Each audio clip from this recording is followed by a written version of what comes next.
Joan of Arc, the teenager who defied kings and led armies by faith alone. She wasn't a queen, she wasn't a soldier. She was a teenage girl from a small village who couldn't read or write.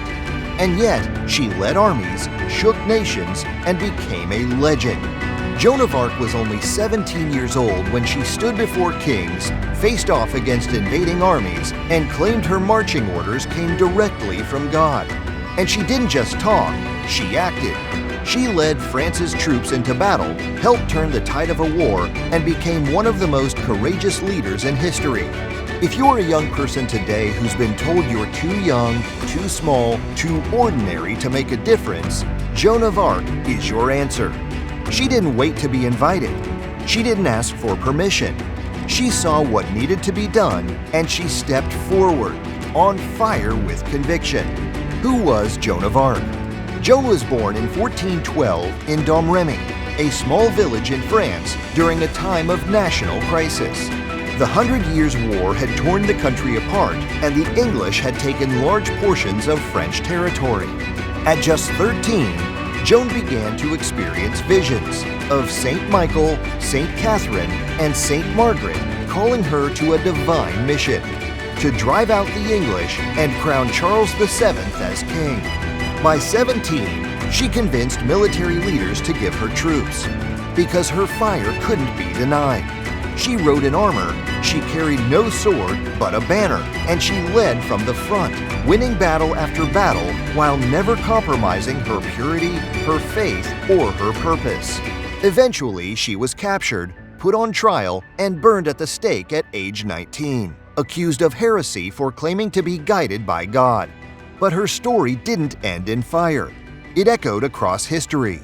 25 years later, she was declared innocent. In 1920, she was canonized as a saint.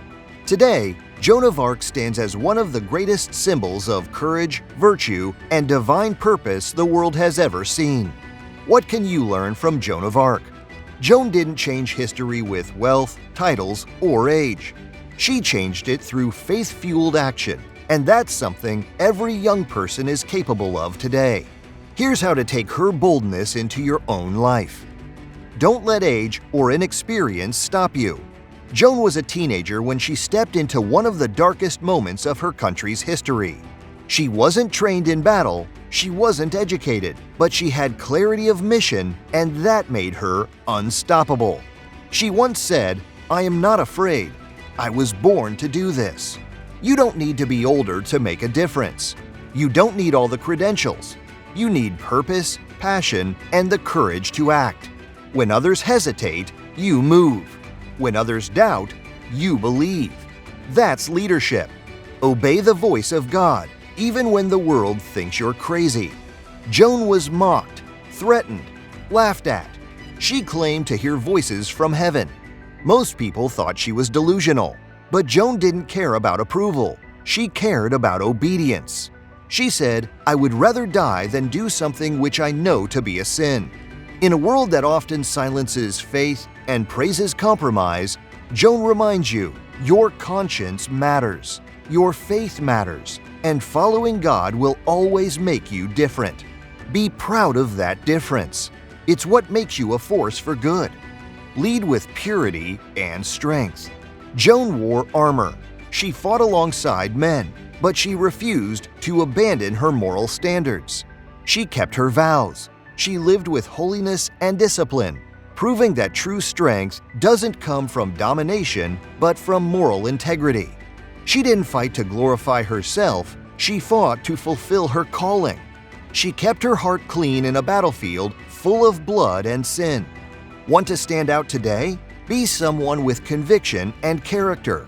The world doesn't need more influencers. It needs more warriors with pure hearts. Die for the right cause, live for even more.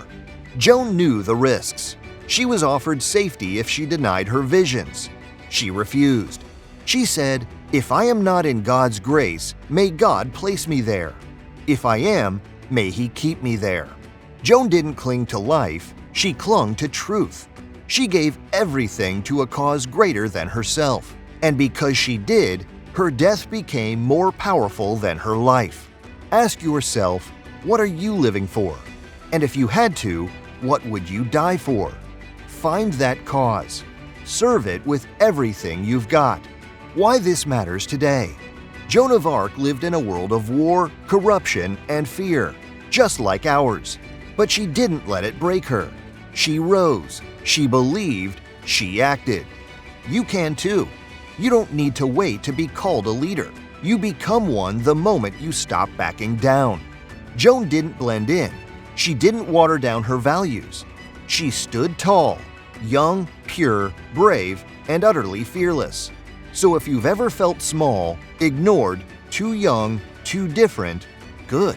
Because that's exactly who God uses to change the world. Be like Joan.